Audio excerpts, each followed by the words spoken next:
এখানটা যা থাকবে 9 রয়েছে তার হাফ হবে, ফিতেটাকে এইভাবে ভাঁজ করে দেবে, মানে এখানে মাঝখানটা বার করবে।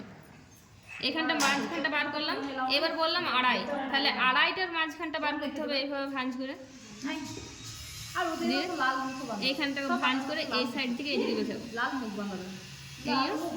আর এই দিক থেকে দিদি ওই দাগটা কিছু লাগে তো এইটা নয়, এই দুটো মাঝখানটা বার করতে হবে, কারণ মাঝখানটা যদি না বার করা হয় তাহলে কত ইঞ্চি দিবেন? ওইখানটা মিনিমাম 7-8 থাকলেই হলো। দেখবে মানে নিচ থেকে 7-8 না না ঠিক না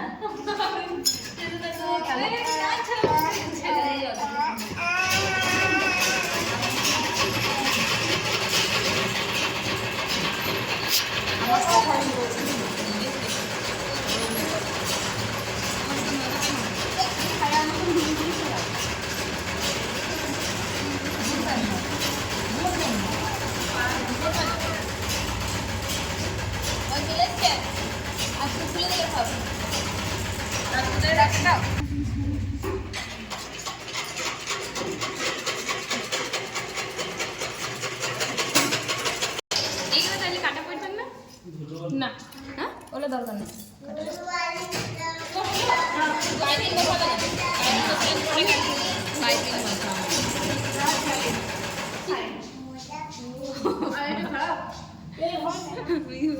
কি করে